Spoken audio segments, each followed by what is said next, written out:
Blast from the grassroots, connecting people and sharing ideas.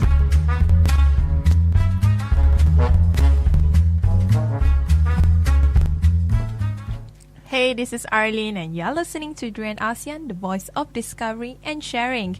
In our second segment of today of Blast from the Grassroots, we are going to talk about Indonesian films, especially on the Islamization of the Indonesian pop culture. You see a lot of Indonesian movies and television dramas that have Islam as the main theme.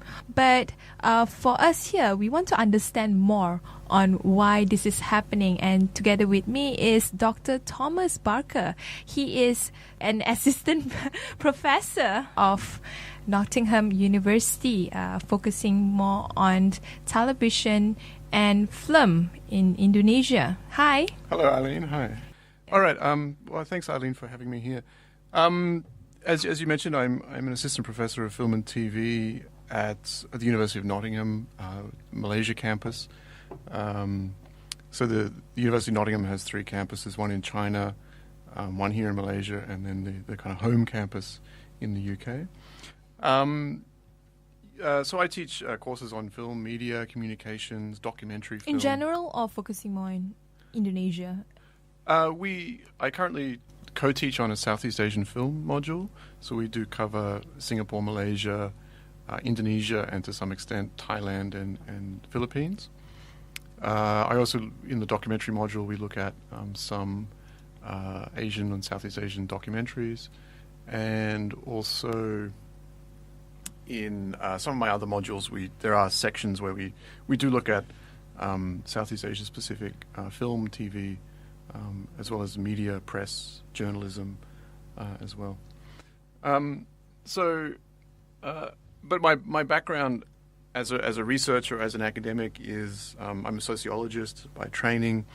I studied in Singapore at NUS and did research on the Indonesian film industry for that.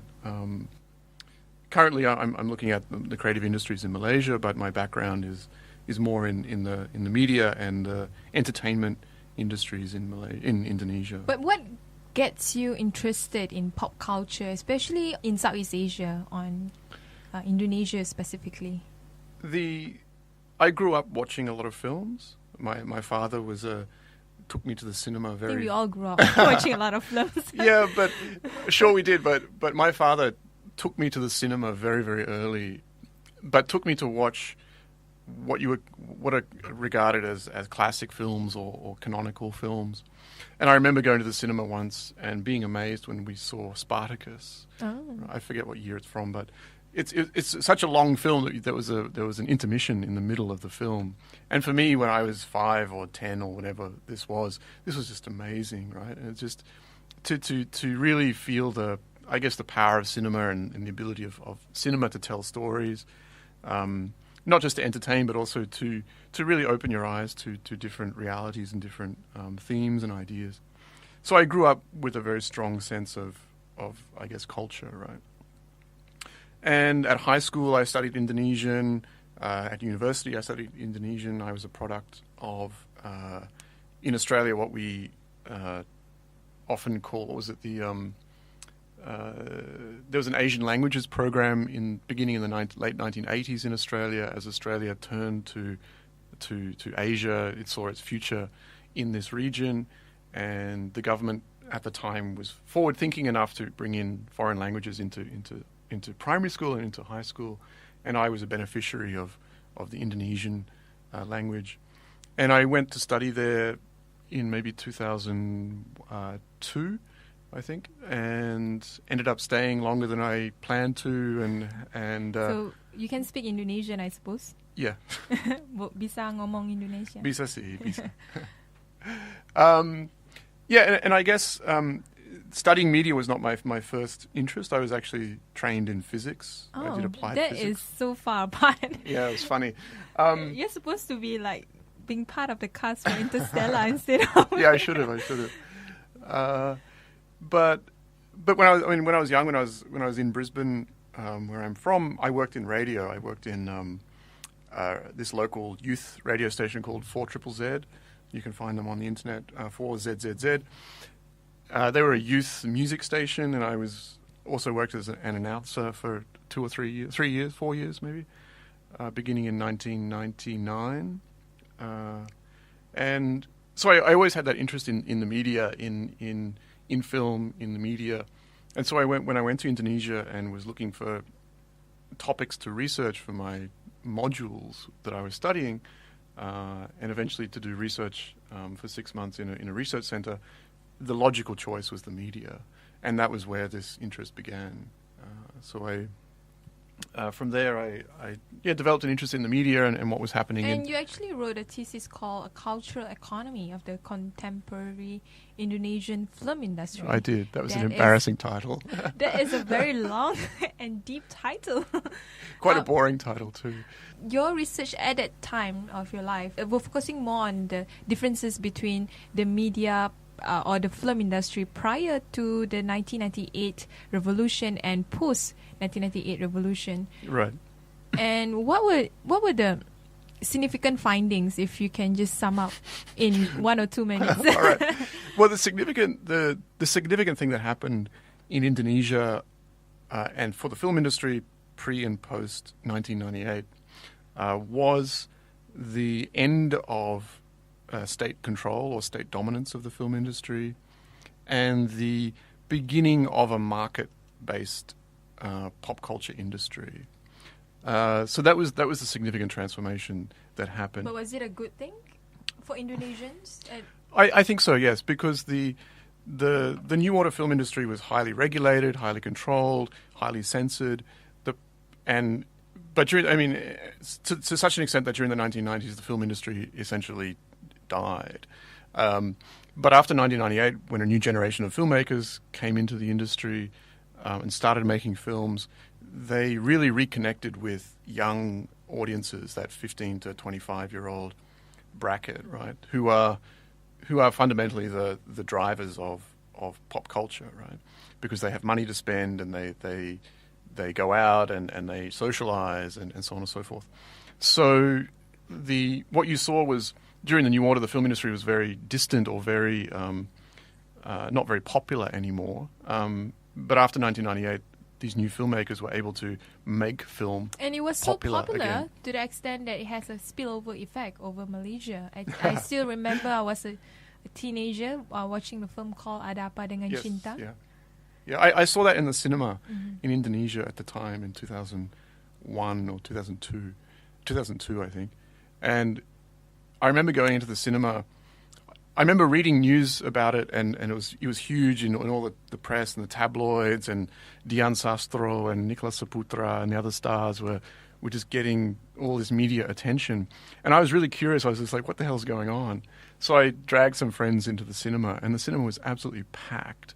And this was weeks after the film had opened. It's like the Indonesian version of Titanic, I suppose. Right. Yeah, and it was just amazing. It was just an amazing event. And that was...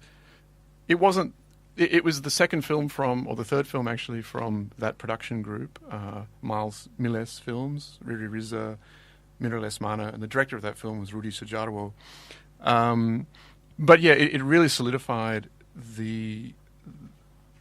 I guess the coming out of the Indonesian film industry, the real power and effect that these young filmmakers could have on the pop culture scene, right? Were there a spark of creativity on the Indonesian film industry post 1998? Were there more creative films being made? Every film is kind of creative, right? But no, this one I think really showed that Indonesian filmmakers could make a film that would be that popular. Because up until that point, the big films were American Hollywood films, right? The blockbusters. And in a way, they have big marketing budgets, they have big special effects, and they always have big audiences. But Ada Apa Dengan Cinta in particular, and a few others at the time too, what is it called? Petualangan Sherina. There was the horror film, what was it called? Jelangkung, for example. These really showed the Indonesian filmmakers and the broader entertainment or media industry that Indonesian audiences were hungry for Indonesian content and Indonesian films. And so that film really showed that there was an audience out there, that they wanted to watch these films, they would pay for them, but they wanted to see their stories on the screen, right? So the thing about Ada Apa Dengan Cinta was that it's set in a high school. The characters spoke in Bahasa Gaul, right, the Jakarta slang. The film dealt with issues like love and sex and suicide. It dealt with bullying. It dealt with struggles with, I guess, with that post-Reformasi moment and all that kind of stuff.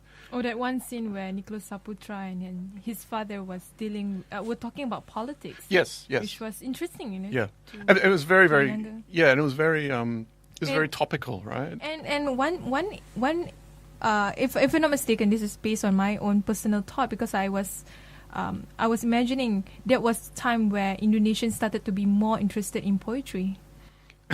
Possibly.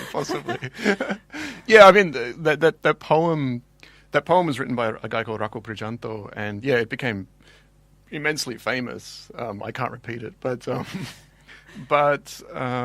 yeah, but I guess it also showed a real that real kind of creative sensibility that we have a voice, and we shouldn't be afraid to, as young people, to write what we want down and make what we want to make and tell the stories that we want to tell. And at the same time, you had a huge explosion in new literature. There was a very famous book, I'm going to forget the title now. They made it into a film called Eiffel, I'm in Love, I think is this one. And this schoolgirl had written a novel basically in her own time, printed it out herself, given it to her friends, and it just took off, and people were photocopying this book and giving it to their friends. Eventually it became a film, but there was this real explosion in creative activity at the time as young people really wanted to express themselves and tell their stories. Indonesian film at that time was people were more and more open to like making religion as part of the theme in Indonesian film. Right. Why is that so?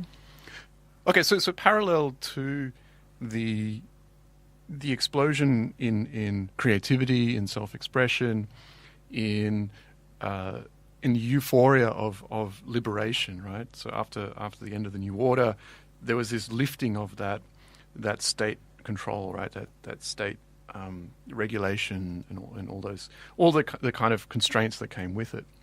Now, on one hand, it released, in a sense, liberal human rights, minority voices, so on and so forth, right? On the other hand, too, you have to remember that during the New Order, Islam itself was repressed, right? The New Order was afraid of three things, right? It was afraid of the communists, right, who they eradicated in the 60s, 65, 66, but it was always a kind of a bogeyman of the New Order. They were afraid of human rights and liberal voices and the free press and so on and so forth. And they were also afraid of Islam, and especially political Islam. Now, what the New Order did was banned essentially Islam and Islamic parties from politics, and Islam... So at that time, PKS didn't have there's no a part. PKS. Yeah, there's no PKS. There's no PKS. And so big Islamic organizations like Muhammadiyah and NU moved basically into social work, right? They became an NGO. Essentially. So they did charity work and poverty alleviation. They did schools, universities, social work, basically, but not politics. So what you had also during the New Order were a lot of people who wanted to have a stronger, I guess, Islamic sense of politics, right? Whether that was going to those kinds of Sharia extremes, right, that you see in Aceh now, or whether you wanted an Islamic party or something like this. So that was repressed. In fact, in Indonesia at one point during the New Order, the hijab, the tudung, was banned for school students, right? High school students were banned from wearing tudung. And today, that you don't see that. More and more people are wearing, more and more women are wearing tudung or hijab. But during the New Order, it was banned. It was a very kind of secular kind of policy. So a lot of people felt quite angered by that and repressed And so when the New Order fell, a lot of new Islamic voices emerged, Islamic parties emerged, Islamic literature, forms of I guess of people wanting to reconcile their Islamic identities, their And faith. you have Aceh. You have becoming Aceh. more and more Yeah, Islamic. that's kind of something else. But but in the mainstream, in Jakarta and in the big cities, you really had people who wanted to reconcile their faith, right, with their modern consumer lifestyles, right? And so you get the emergence of this whole Islamic economy of books, of films, of music, of tele-preachers, and so on and so forth. Yeah. When you did your research on the creeping Islamization within the Indonesian, I wouldn't call it creeping I would Islamization. say the spreading Yeah. of Islamization within the Indonesian pop culture. Do you think it was something positive? It was something that actually provides another layer of dimension towards what Indonesian culture is all about. I think so. I think it's good to have plural voices in pop culture.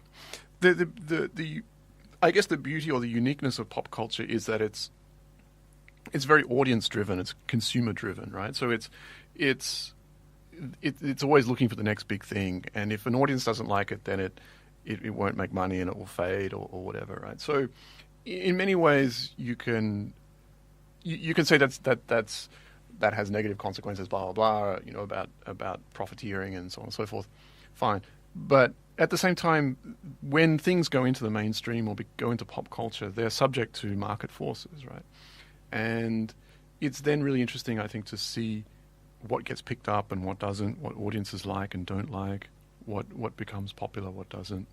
And it also brings these images, these ideas into public debate, right? Because if for example, your Islamic-themed film becomes very popular, or your Islamic-themed cinetron, your soap opera, becomes popular, it also opens it up to criticism and debate and discussion, right? As people, debate about whether this is a good representation or a bad one, so on and so forth. And I think that process of mainstreaming of those ideas is also very healthy, I think, for democracies, for civil societies, for engagement as well. Mm-hmm. Yeah. So, can you give an example of popular Islamic themed movies? Sure. Well, we know the big one, or maybe your listeners know the big one, Ayat Cinta, right, from 2008. This is now 6 years ago, right? And it also has another spillover effect to Malaysia. Yeah. I mean, it became big in Malaysia and Singapore as people picked up on it. What's, I guess, really interesting about that film is that it's not the first Islamic-themed film. I mean, Islamic-themed films or themes with Islamic characters, so on and so forth, you see them since the New Order, since the 70s. It's also one of the first. I mean, it's one of the first films where you see characters with hijab or tudung or jilbab on, which is a new development, which is quite interesting. The film really took off. I mean, it was watched by something like 4 to 5 million people in Indonesia. Ayat Cinta. It was made by a young director, Hanung Bramantyo, who's made a whole slew of really interesting films, some of which have not pleased people because they're not as pro-Islam or as celebratory as Ayat Cinta was. So that story of him as director is quite interesting. Were the Islamic theme films or movies in Indonesia more towards the direction of preachiness, or they are more towards understanding Islam in a more spiritual or right. connect to the urban pop culture of Indonesian teenager? Yeah, so I mean, Ayat Cinta was not preachy, and I think that was why it was so successful. Films that are preachy tend not to be successful because no one really likes to be preached to, right? I think what Ayat Cinta did was it was very confident and it was very very celebratory. It was a very positive film about Islam and its values and its ability to guide your behavior and give you reward in this life, right? So the main character, Fakhri, he's an Indonesian student, very humble. He listens to his teachers. He sells tempeh, I think. He calls his mum on a regular basis, and he's a really sweet guy. And all the girls fall in love with him, right? But he's also he's this image of in a way Indonesian Islam as humble, but also attractive, right? But pursuing things like education and being a global citizen in a way, right? And the film, and then of course, the film is about him getting married, right, to Aisha, this very, very seductive, fully veiled German Turkish Muslim woman, right? And so for Fakhri as the character, not only his piety pays off, right? He by being a good Muslim, by not touching women in his life, by respecting his mother, by following his Islamic teacher, he gets reward, right? He gets a very rich wife, beautiful rich wife. He gets education, so on and so forth.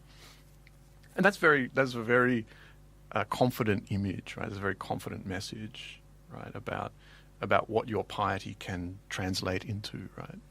And I think that was really interesting in the film. The other side to that, of course, is the Christian character, Maria, the Coptic Christian from Cairo, from Egypt.